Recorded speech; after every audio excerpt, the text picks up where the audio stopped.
Hi, I'm Melissa Cable with Create Recklessly, and I'm here to show you how to make this faux leather sampler bracelet. In this lesson, we're going to learn how to cut the leather into matching pieces. We're going to learn how to apply spots to connect them together, eyelets to create some negative space, snaps, and we'll even add some cap rivets into our new design in order to learn how to set all of our hardware properly. So let's begin. The first thing we need to start with is choosing 3 colors of our faux leather. I've already cut 2 of the pieces here, but let's go ahead and cut this third one so we have a chance to do it together. You'll notice I'm taking my ruler and I'm placing it on the leather, on the portion of the leather that I'm going to keep. So the width of my panels is the exact width of the ruler, just to make it easy for us today. I'm opening my rotary tool by pressing the lever. I'm positioning my finger on the finger trigger and pushing away from me and closing it for a good safety measure. I can set this piece aside and use it for another project later on. Now we'll place the faux leather in the order in which they'll appear on our bracelet so that we can remember which panels we're cutting next. The real trick to this bracelet is learning whether we're cutting a leading edge, which is the edge to the right-hand side of the panel, or a trailing edge, which is the edge to the left side of the panel. We're going to start with our end color, which will be this one here, and I'm going to cut my initial cut. Let's move these out of the way so I can angle this to get a little bit better cut. And the width of it is completely up to you. For this end piece, you want to make sure you leave enough to be able to apply a snap later on. And so here's our first piece. We'll set this aside in our order so we remember. We're going to take our new piece of leather and we're going to cut a leading edge. So we're going to cut what we want the next right-hand cut to look like.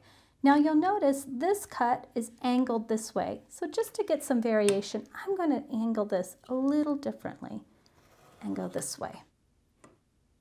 And now that I know what the right side of my panel is going to look like, I can place the first panel over it and create a matching cut. Now notice it's really important that these line up completely. If you're slightly off, your panels are not going to line up and the bracelet won't look straight. And a good straight cut. And any excess set aside because you'll always be able to use it for another project or even for another panel for this bracelet. So I'm going to start building my bracelet here. Now I'm going to move this one down because I know I'm going to need to match it soon. I'm going to take my next piece and create another leading edge. Now remember, this one is angled this way, so maybe I'll do a slight angle like this. I'm still trying to conserve my leather, so I work down at the end.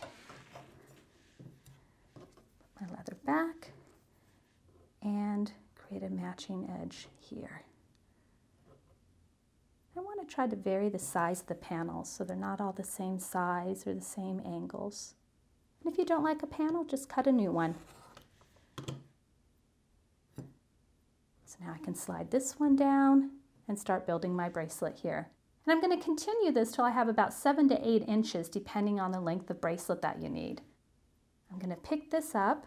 Now sometimes, in this case, this almost matches. I can use it. However, I don't recommend it because as you can see, while it looks like it matches, our leather is actually angled up and that's going to create a problem for us long term. Your bracelet won't look flat. But what I may do once in a while is flip it over and choose to have that being my leading edge so that I don't have to cut a new one. However, let's not do this in this case and let's just start from scratch. So we're going to cut a new leading edge here. And match up. Make this one a little bigger so we get some good variation on size. Plus I happen to really like this color. It's one of my personal favorites. All right, this guy can move down in line and move him back. And we'll keep continuing on until all of our pieces are cut. And as I reach my final piece, I know that I'm near the end, so I went ahead and I cut that end flat so that I can have two flat ends. And I may trim that down a little bit more after I get everything connected together and pretty confident of the length that I need. The next decision we need to make is where our hardware is going to be placed. And we want to do that before we connect everything together. Otherwise, it's very difficult to set this upside down and set this hardware with these spots kind of balancing everything for us. So in this case, I noticed that I have two of each color on the surface if you don't count the ends. So I'm going to try and distribute my hardware there. So I'm going to choose to do some negative space, which is what I call using the 1/4 inch eyelets in these two pieces here. And then I'm going to do some rivets on these here. And then we'll leave our green spaces neutral. I also like this because it breaks up these two colors from each other, and they're a little similar, and it helps define them a little better. So let's start by setting some of our hardware. Let's set our eyelets first. First thing we need to do is to pierce our holes. So if you remember, when we're piercing holes in faux leather to set an eyelet, we want to go ahead and use one smaller hole size. So rather than using the 1/4 inch size, which would match our eyelets, I'm going to use the 3/16. I can do my very best to center it, and it doesn't have to be centered if you want to put your negative space somewhere else on your piece.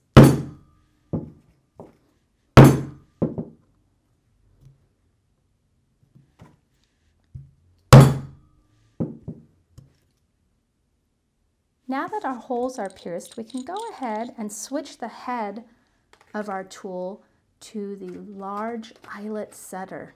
And it's labeled large eyelet, so there's no question which one you need to use.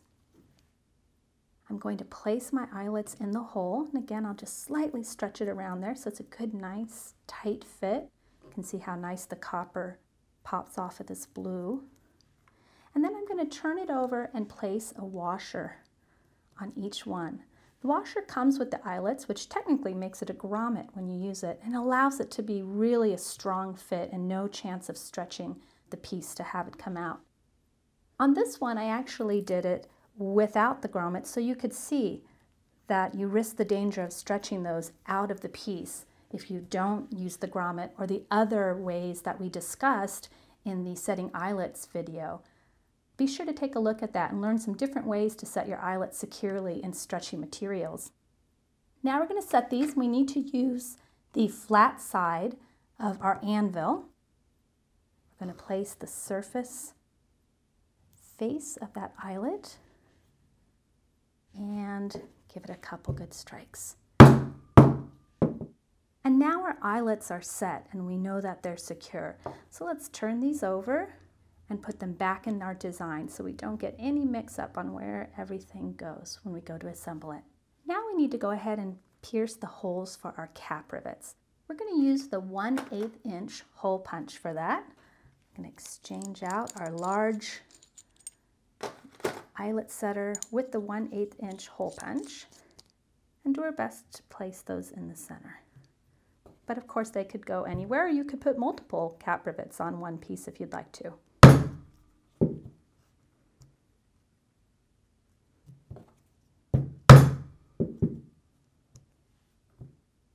Going to place our cap rivet post from the back, and then we're going to snap the caps onto the front. And you'll hear it snap when the cap goes on, and then you'll know it's on there securely, just enough to hold it until we set it. All right, now to set these, we're going to switch our tool to the small rivet setter here. And again, you can always check to see that you have the right tool by making sure that it covers that rivet head completely. Now we're going to move this over to our block. I prefer to set this on the concave side of the block because it is slightly rounded. I want to try and preserve that round head and the round back of it.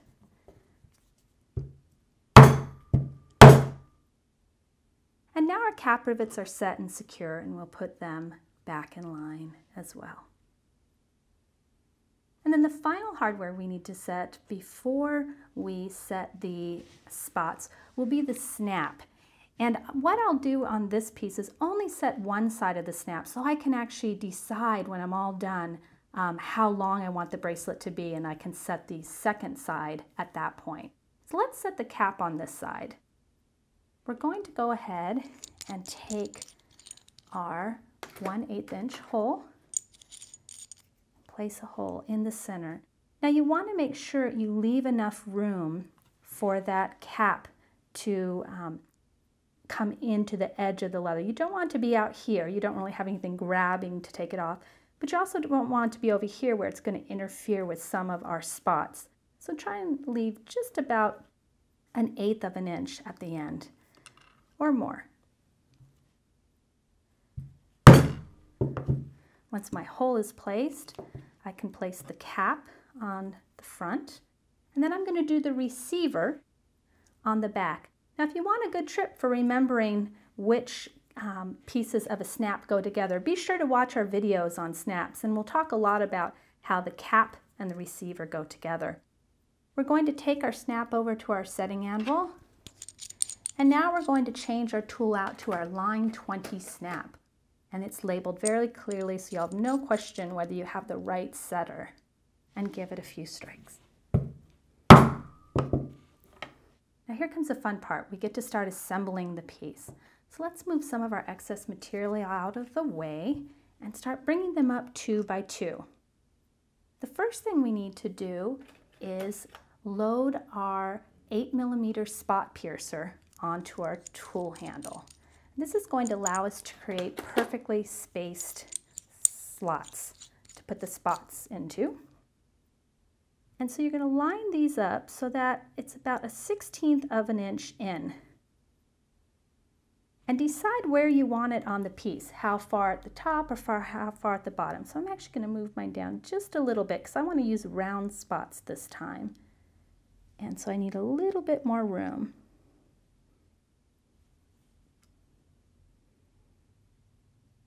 Okay, about right there, and I want the spacing to be about right there as well, the spacing between the two panels. So now I can pierce it. Once those are lined up, I can move down and place my second one in.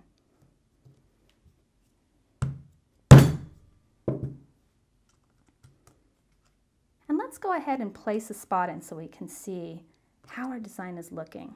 So I'm going to put one prong in one panel, another prong in another panel, and do the same down here. Now this is really strong faux leather. So you'll notice that I could pull and pull and pull and even stretch those holes and it's not going to rip. But now I have a really decorative connection between the two. And you'll notice the spacing down the middle is even. So to close these, we're going to start one with our fingers when you can.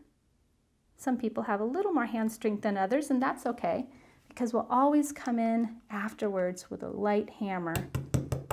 Oops. I have to hold it. It's slippery on here. We'll always come in with a light hammer and finish closing that on both sides.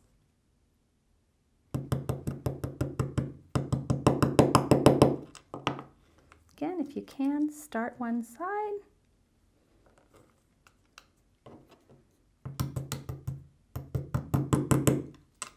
And the other.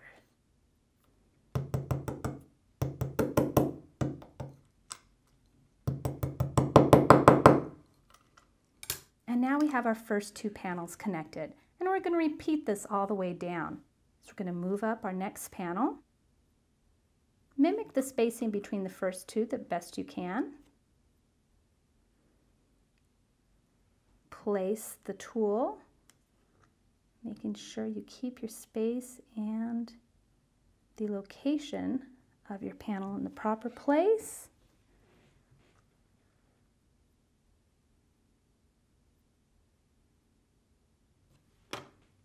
and pierce. I wanted to show you some alternative ways in case you struggle with working with your faux leather. This will give you some more tips to use in any project that you do. So if you were having a hard time holding your pieces in place while you were piercing them with the spot piercer, a good trick is to tape a piece of blue painter's tape upside down so the sticky part is facing up. So I have these two pieces here that are holding it down for me. Then I can easily take my spot piercer, position it, and quickly go through and hammer all of my holes in one swoop. This will do very minimal damage to the back of your piece because the back is such a great fine weave of fabric that you won't find you have damage. It'll just be slightly a little fuzzy. And the last two, and then I'll connect the two pieces together.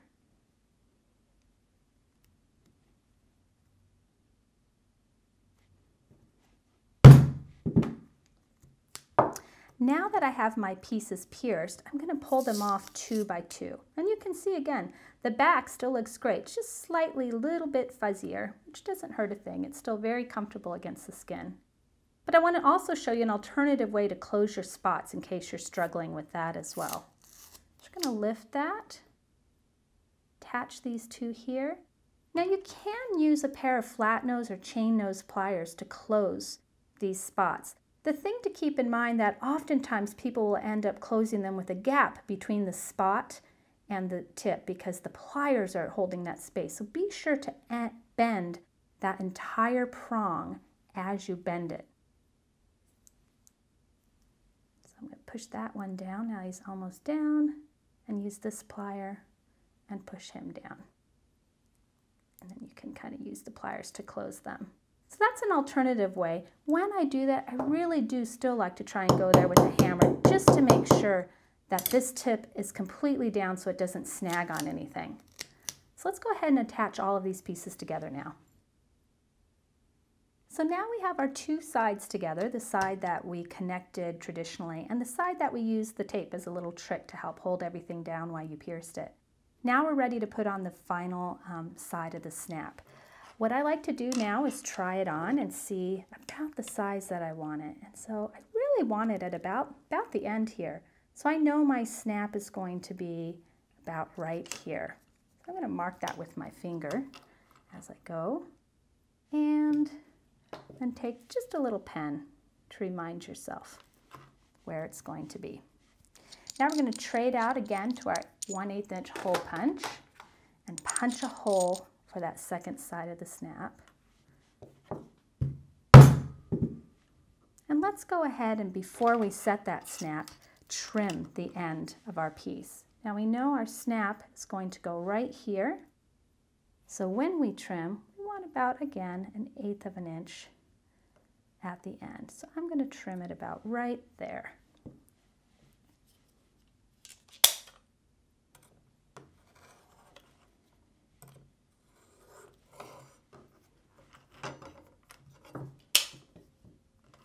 And now we're going to set our snap. Going to place the snap post through the back and the snap stud in the front. We're going to turn our anvil over to the flat side because we're placing the flat side of the snap on it. And we're going to find our line 20 snap to use the snap setter to flare out the eyelet on the end of that snap post. And now our snap is set.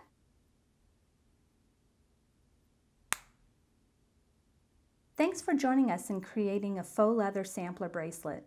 You had a chance to set eyelets, to set cap rivets, to set spots and snaps, all while learning how to cut and assemble leather into beautiful designs. I hope you have a chance to play with the Create Recklessly line soon.